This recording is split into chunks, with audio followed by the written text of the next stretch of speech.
მე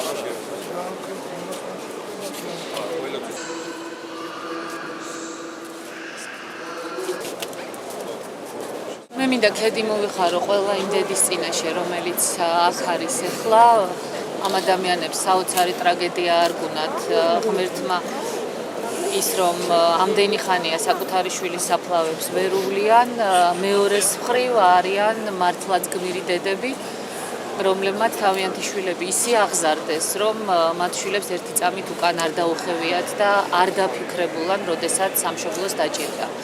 ჩვენი სირცხვილია ჩვენი ქვეყნის და ყველა ხელისუფალის რომ ამ ადამიანების არა მარტო გადმოსვენება აქამდე ვერ მოხერხდა და პრაქტიკულად 20 წლის განმავლობაში ეს ადამიანები იტანჯებიან, არამედ ჩვენი სირცხვილია ის, რომ ეს დედები არ არიან დაფასებული ისე როგორც გმირი შვილების გმირი დედები იმსახურებენ და ამ ბიჭების ხსოვნაც სათანადოდ არ არის უკდავყოფილი.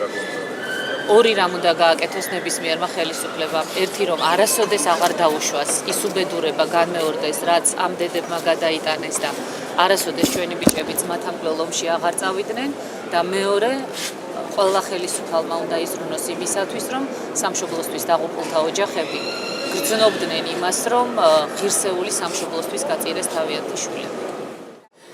მე ხიდა გვეცა დიდი შვილო, ეს ადარეთი ბიჭი 17 წლის კურსანტი შვილო, პოლიციის აკადემიის კურსანტი. ყველანაირად დავკარგე, რომ მისი საფლავი დღემდე არ მაქვს. ეხლა იმედი გამიჩნდა შვილო, მაგრამ დიდი განცდა მაქვს ეხლა და იმას ვფიქრობ, თუ ცოცხალი დავრჩი და მას ღირსეულად დავიტირებ ისე როგორც უნდა. მოიგლოვოს დედა შვილო, იტიროს და კივტირება 20 წელიწადია. მაგრამ მართლაც ამ ძალიან გული მტკივა შვილო, ზოგიერთი თანამდებობის პირისგან რომ ვერ თანაგზნობას რომ ვერ გამოხატავენ შვილო და ფიქრობენ რომ მარტო ჩვენა ვართ და ეს ცხოვრება და თავისით მოვიდეს ყველაფერი. მან კი სიცოცხლე გაეღო შვილო.